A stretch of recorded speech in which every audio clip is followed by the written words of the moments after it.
It's been 15 years since Hurricane Katrina ravaged New Orleans and the Louisiana coast. Winds from the Category 3 storm reached speeds as high as 120 miles per hour. The storm killed close to 2,000 people, devastated property, and left millions homeless. Chauncey Willis was working in emergency management at the time and was assigned to the Center for Disease Control. She watched as other team members were deployed to the area, and she worried. I saw a city that I used to live in crisis. And having been there throughout my college experience and having evacuated myself a time or two and having worked with different organizations while I was there to benefit the community, I knew that the recovery was going to be extended, but I also knew, unfortunately, that it would be used as an opportunity to gentrify New Orleans. And that's actually what happened. When you look at the recovery, years later, the downtown areas, uptown, and the more affluent areas have completely recovered. But when you go to the lower ninth ward, when you go to the areas where more people of color reside, they have not recovered.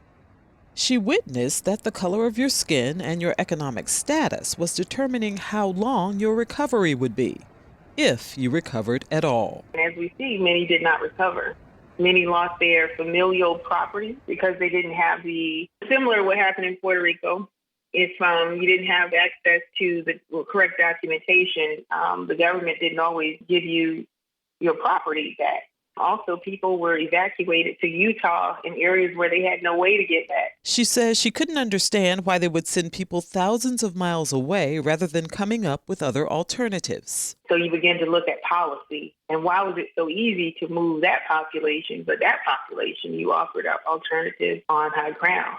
For me, I knew it was going to be bad for women. I knew it would be bad for the black people I saw. I knew it would be bad for the brown people, the Vietnamese. I knew it was going to be bad for anybody of color. And that's what happened. Chauncey founded the Institute for Diversity and Inclusion in Emergency Management as a way to help change the lack of representation in the industry.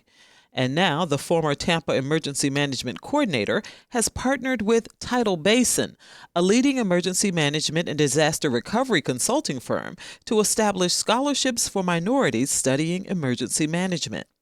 Tidal Basin's CEO, Daniel Craig, says he really wanted to do something that would change the system where the population they serve is diverse, but white men make up 82% of the leadership. How can we really change the system is what I was looking at. And creating a scholarship that doesn't change it for today, but will change it for 5 years, 10 years, 15 years down the road. Creating a scholarship that hopefully will endure and that can get more people of color into this industry and build them from the ground up to moving through their careers and being at the top levels. Craig says the field of emergency management is vast and incorporates everything from advising first responders to helping someone replace a window that was broken during a hurricane to running a shelter. If you're in a hurricane situation, which here in Virginia you may be, it's how do we prepare for sheltering or hurricane activities